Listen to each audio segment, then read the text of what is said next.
Hello दोस्तों, नमस्कार। स्वागत है आप सभी का एजुकेशन फील्ड में। एक बार फिर से मैं हाजिर हूँ लेके SSC CHSL staff selection commission 2021 की कुछ अपडेट्स। दोस्तों, जैसा कि पिछले वीडियो में हमने कंप्लीट एनालिसिस किया था कि सिलेबस का कि क्या कुछ पूछे जाने वाला है एसएससी के एग्ज़ाम में, क्या कुछ रहने वाला है सिलेबस सीएचएसएल के एग्ज़ाम में। तो दोस्तों, अभी हम देखेंगे इंग्लिश लैंग्वेज में कौन कौन से टॉपिक्स आते हैं, वो सभी टॉपिक्स कवर करेंगे हम इस वीडियो में।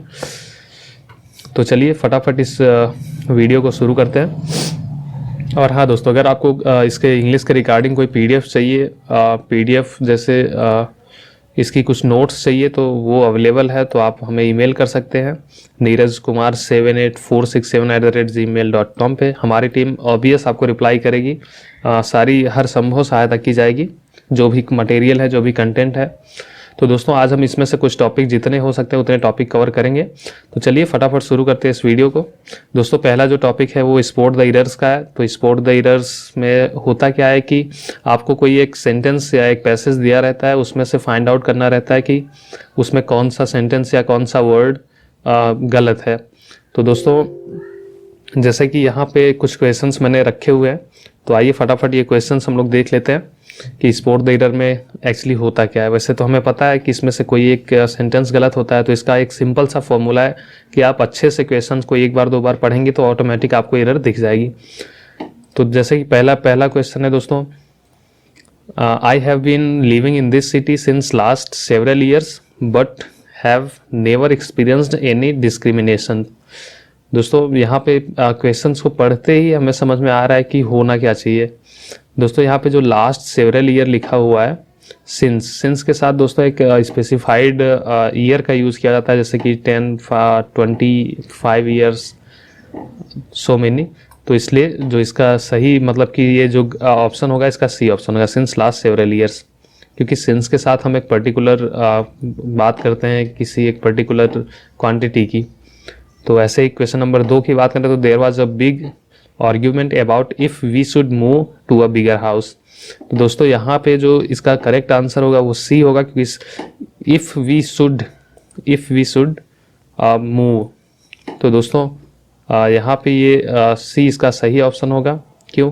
क्योंकि अगर हम क्वेश्चंस को एक बार ध्यान से पढ़े तो there was a big argument about. दोस्तों, जो आर्ग्यूमेंट है वो हमारे अबाउट नहीं है, तो यहाँ पे वी बिल्कुल नहीं आएगा, वी शुड आना ही नहीं चाहिए। तो यहाँ पे किसी एक बड़े घर की बात हो रही है यहाँ पे, ना कि अपनी बात हो रही है। तो दोस्तों, बस खाली थोड़ा सा समझने की ज़रूरत है कि हमें क्वेश्चंस को वैसे भी हम 2 बार 3 बार अच्छे से पढ़ेंगे तो हमें पता चल ही जाएगा कि क्या कुछ एरर है।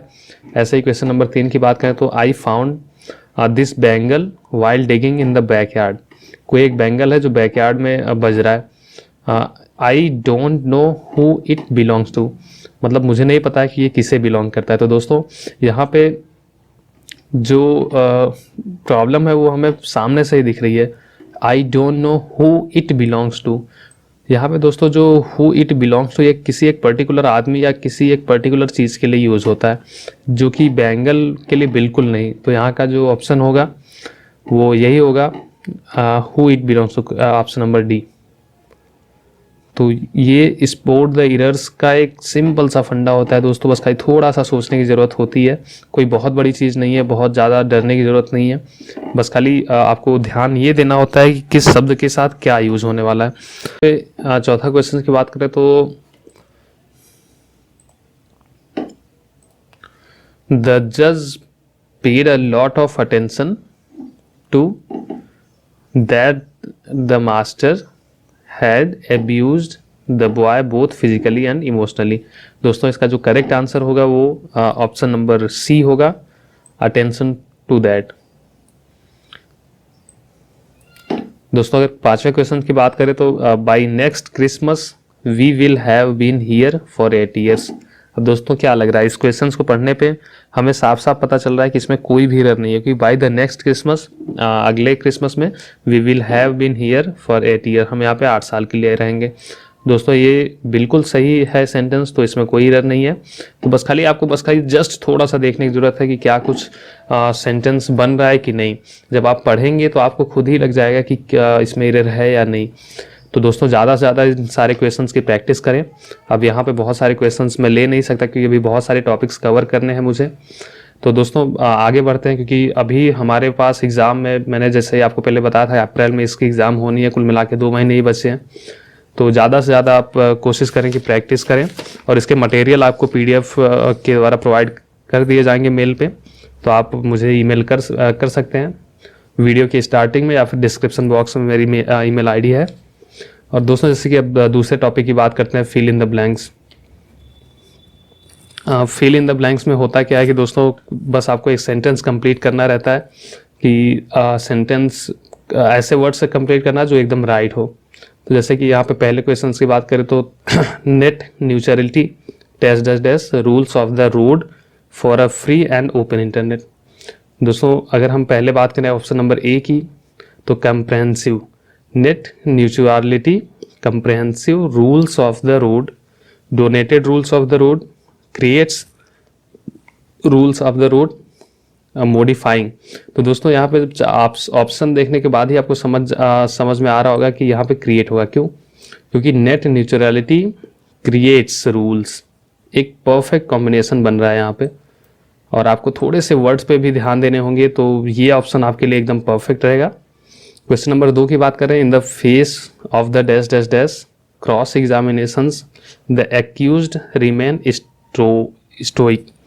दोस्तों यहाँ पे जो इसका ऑप्शन होगा डी, ग्रोलिंग।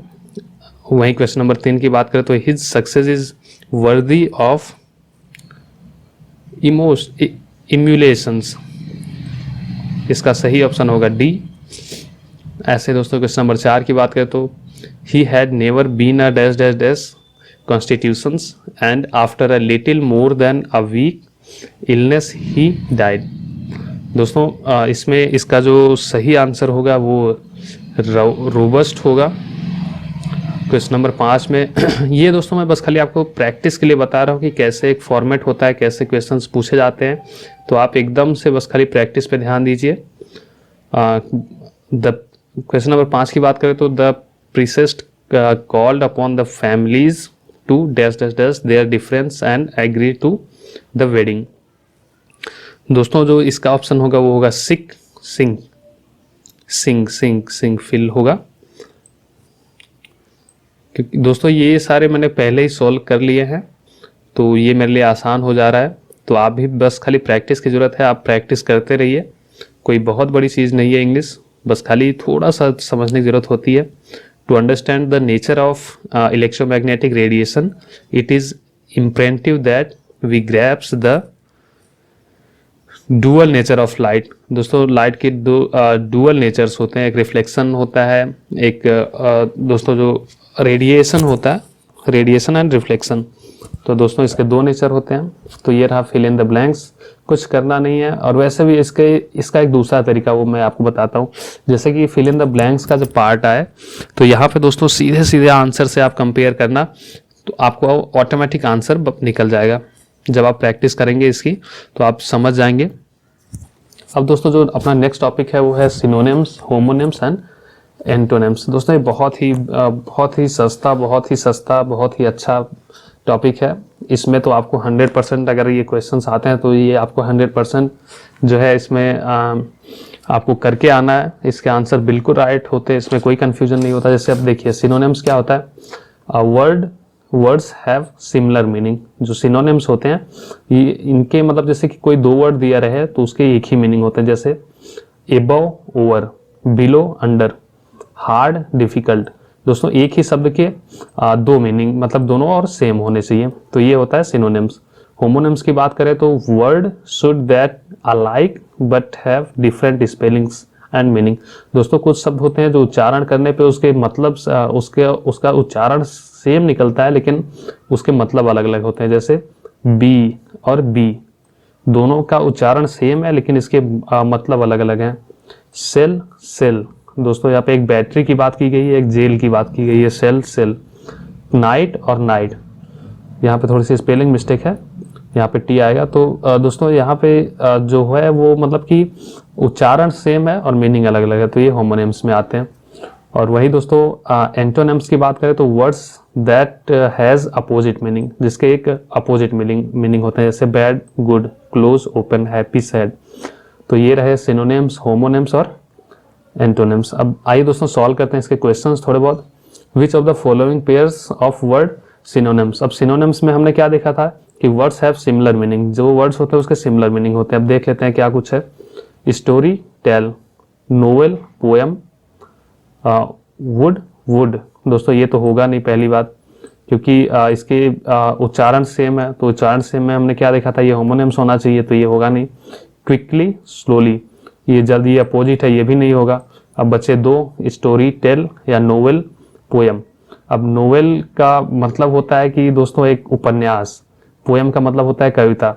तो दोस्तों ये स्टोरी और टेल, तो मुझे लगता है कि इसका ऑप्शन बी होगा। अगर आपको भी कुछ आपको अगर डिफरेंट आंसर लगता है तो आप कमेंट करके बताइए। ऐसे अगला क्वेश्चन देखते हैं कि homonyms are words that have identical और very similar meaning. The homonyms में क्या होता है, इन्होंने पूछा कि आइडेंटिकल या वेरी सिमिलर मीनिंग होती है। अब होमोनिम्स में हमने क्या देखा था कि इसके मतलब इसके भी जो मीनिंग होती है वो different spelling and different meanings होती है।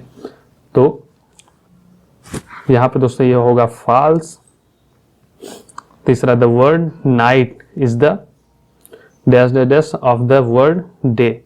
अपोजिट है तो अपोजिट में जैसे कि हमने देखा था कि ये एनोनिम्स होना चाहिए, तो यहाँ पे एनोनिम्स ऑप्शन आएगा, एनोनिम्स।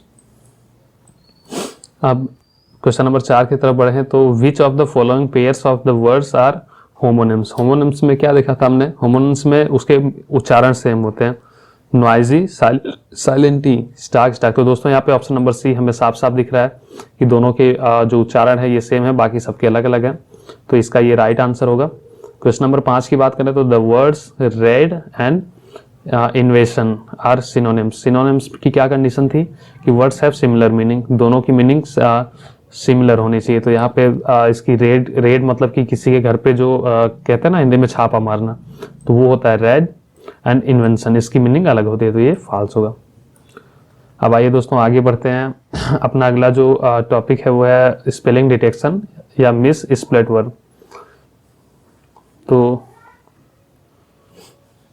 यहाँ पे दोस्तों मैंने पहले ही यहाँ पे जो है इसके आंसर लिखे हुए हैं कि स्पेलिंग का जो मिस स्प्लिट वर्ड है वो क्या है। विच of the following spelling is correct. The right is option number D.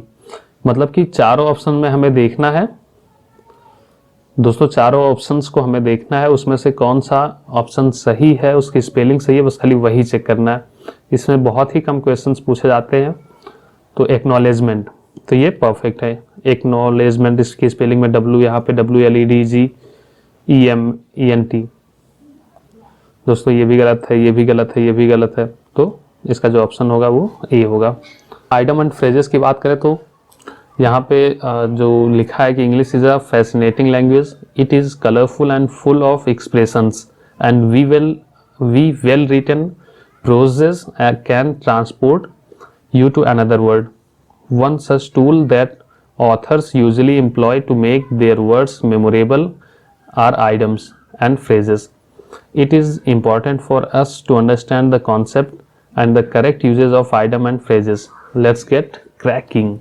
दोस्तों जो आइडम एंड फ्रेजेस होते हैं वो एक स्पेशल वर्ड होते हैं, जो कि किसी वर्ड को अगर हमें हाईलाइट करना होता है, जैसे कि द ताजमहल बहुत मतलब ब्यूटीफुल है, तो ब्यूटीफुल जो शब्द है वो हाईलाइट करता है ताजमहल के बारे में, तो ये आइडम एंड फ्रेजेस। अब जैसे यहाँ पे एक क्वेश्चन दिया है to make clean breast of, तो इसका जो ऑप्शन होगा वो ऑप्शन सी सही है। क्यों? To confess without reserve. इसको एक परिभाषित करना है सिमिलर वर्ड में, और क्लीन ब्रेस्ट मतलब कि एक सच्ची सोच क्या होती है। तो कन्फेस मतलब कि हम अगर कन्फेस करें बिना किसी भी लालच के, तो ये दोनों वर्ड की मीनिंग सेम होगी। ऐसे क्वेश्चन नंबर 2 की बात करें तो टू कीप वंस टेम्पर, इसका ऑप्शन होगा B. To be in good mood, to keeps ones temper. वही दोस्तों द ब्लैक शिप, एक काला भेड़, a partner who takes no share of the profit, मतलब एक तरह का गाय आदमी। वही दोस्तों टू क्राई वुल्फ, भेड़िया का रोना। टू गिव फॉल्स अलार्म, ये हम सभी जानते हैं। A man of fish show, मतलब a man of no substance, जिसके पास कोई सब्सटेंस नहीं होता है। तो दोस्तों ये रहा आइडियम एंड फ्रेजेस। एक सिमिलर मीनिंग निकालनी है उसको, ऐसा मतलब कुछ करना है कि वो एक सिमिलर मीनिंग निकले, वही आइडियम एंड फ्रेजेस होते हैं। इसके आप डिटेल्स एनालाइज करने के लिए मैं आपको पीडीएफ दे दूंगा, तो आप पीडीएफ में देख लेना, तो आपको बहुत अच्छे से समझ में आ जाएगा। अब one word substitutes as the phrases indicates itself are the word that replace group of words और फुल सेंटेंस इफेक्टिवली। मतलब किसी 10 वर्ड को एक वर्ड में कन्वर्ट करना हो तो उसे वन वर्ड सब्स्टिट्यूशन कहते हैं, सिंपल सी वे में। जैसे कि यहाँ पे एक क्वेश्चन है, a person of good understanding knowledge and reasoning power, तो उससे हम क्या कह सकते हैं? इंटेलेक्चुअल। सभी जानते हैं, सिंपल सी बात है, इंटेलेक्चुअल से हम इसे बदल सकते हैं understanding knowledge and reasoning power को। वही दोस्तों 8वां क्वेश्चन देखिए, लिस्ट ऑफ द बिजनेस और subjects to be considered at a meeting. दोस्तों इसका शेड्यूल कहते हैं, शेड्यूल। इसको अगर एक शब्द में परिभाषित करना हो तो लिस्ट ऑफ द बिजनेसेस और subject to be considered at a meeting, तो इसे शेड्यूल कहते हैं। तो ये रहा दोस्तों वन वर्ड सब्स्टिट्यूशन। और अभी दोस्तों हमारे पास बचे हुए हैं कुछ 6 topic, importance of sentence, active passive voice of verb, conversation into direct indirect narrations, सफलिंग of sentence parts, sentences in a passage, close passage, comprehension passage. बस इतने टॉपिक्स मैं जल्दी से जल्दी कोशिश करूंगा कवर करने के लिए। तब तक के लिए दोस्तों मिलते हैं। इस वीडियो को अच्छे से देखिए दोस्तों, कुछ है नहीं इंग्लिश लैंग्वेज में, और इसका जो वेटेज है इंग्लिश का, नॉर्मली 5 से 6 क्वेश्चंस जो है इन सब सारे पार्ट्स में से पूछे जाते हैं, और ज़्यादा टेंशन लेने की ज़रूरत नहीं है, बस खाली आपको कॉन्सेप्ट समझने की ज़रूरत है। तो फटाफट मिलते हैं एक नए वीडियो में। जाते जाते दोस्तों वीडियो को लाइक कर दें और अपने दोस्तों के साथ शेयर कर दें, चैनल को सब्सक्राइब करना ना भूलें। जल्दी ही मिलते हैं एक नए वीडियो के साथ। नमस्कार।